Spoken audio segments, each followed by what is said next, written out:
Di ba po may namamaga dati dito sa parte ng kamay ko, pero ngayon wala na.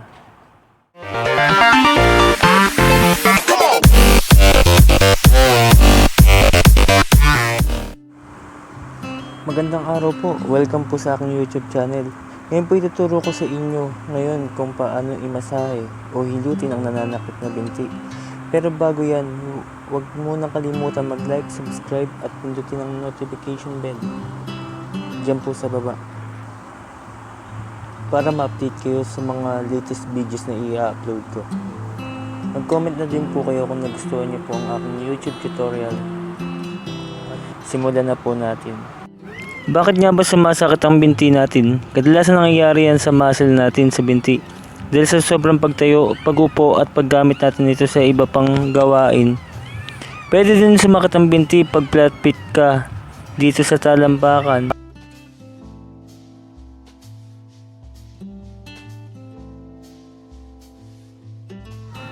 Dito, pag yan, nagpantay, flat feet yan. Pero pagka ganyan na di pantay, ibig sabihin, hindi yan flat feet. Ilalagay ko sa screen ang picture ng flat feet para may idea kayo kung ano talaga ang flat feet. Posibleng isa ka sa makakaranas nito kung sobrang nagtatrabaho ka sa araw-araw at laging napupersa. Posible talagang magkaroon kayo ng pananakit ng binti, hita at iba pang konektado sa binti. Araw at laging napupersa. Posible ka talagang magkaroon ng pananakit ng binti, hita at iba pang connected sa binti na nagkukos yan ng muscle pain. Tuturo ko po sa inyo yung mga parte na tatamaan natin ng masahe o ng hilot para mawala ang pananakit natin sa binti. Ito ang peroneal muscle sa may gilid ng binti natin. Yung matigas na yan, ito yung buto. Yan.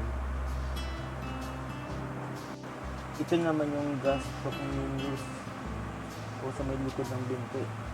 Yan yung malambot na muscle.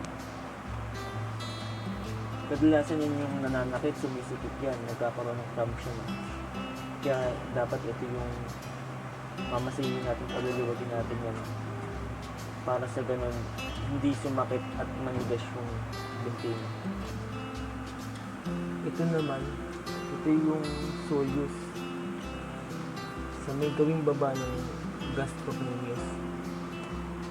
May matigas dyan, may malambot na malambot na parte malapit din ito sa buto, pero halos ano siya ng litid, halos nakadikit siya sa litid. At ang huli, ito naman yung Achilles dito sa may likod ng bukong-bukong.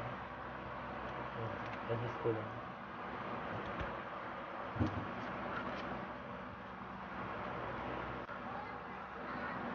Yan. Yung mga parte na yan na tinuro ko, yan yung mga mamasahin natin o hihilutin natin.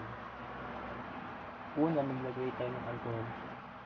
Yung gagamitin nyo po ng alcohol ay 70%. Laging 70%.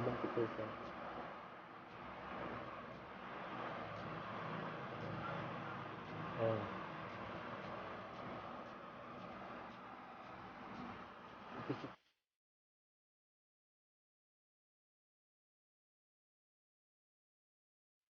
Maglagay ng alcohol sa kamay at ikalat.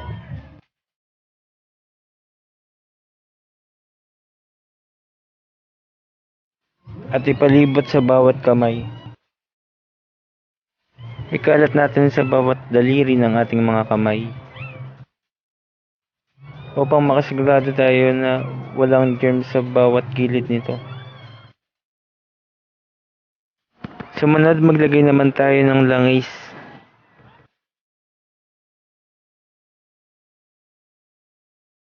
Ang langis na to ay may halong epicacent oil at baby oil para sa pinagsamang init at dulas na sigurado magpapaginhawa sa inyong binti habang ito'y hinihilot o minamasahe.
Tapos, inakan ulit natin siya ng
lima. Pwede rin po siya ng 10, basta 5 hanggang 10 beses.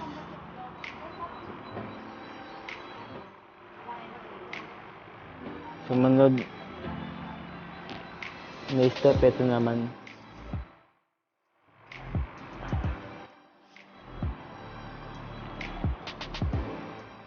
Nakal po uli yan.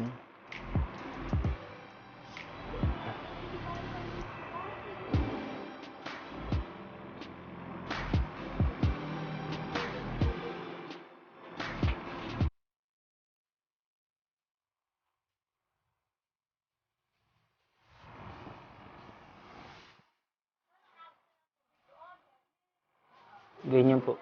Ayan po yung itsura niya pagka imamasahe yung binti. Para hindi rin po siya masakit.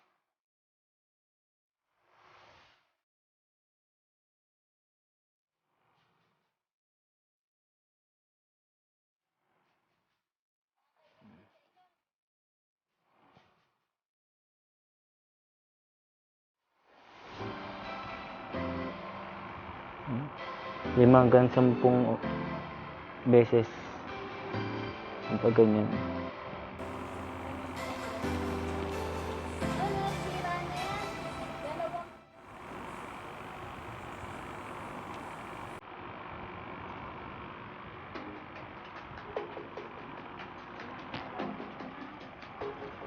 Sumunod po na step.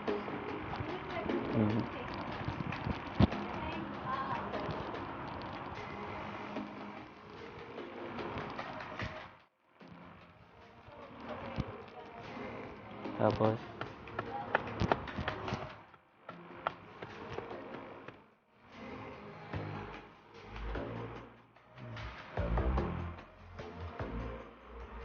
Ito. Dito mo siya ipatama.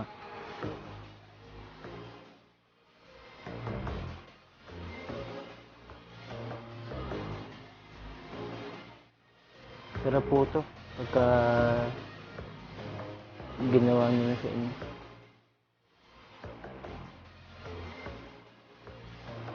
Basta i-relax nyo lang yung binti nyo pagka imamasahan nyo na.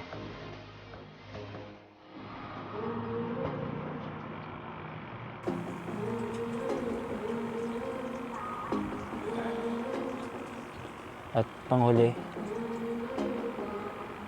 ito naman ang panghuli. Ayan, nakikita nyo. Ilagay nyo rito sa pagkabilang gilid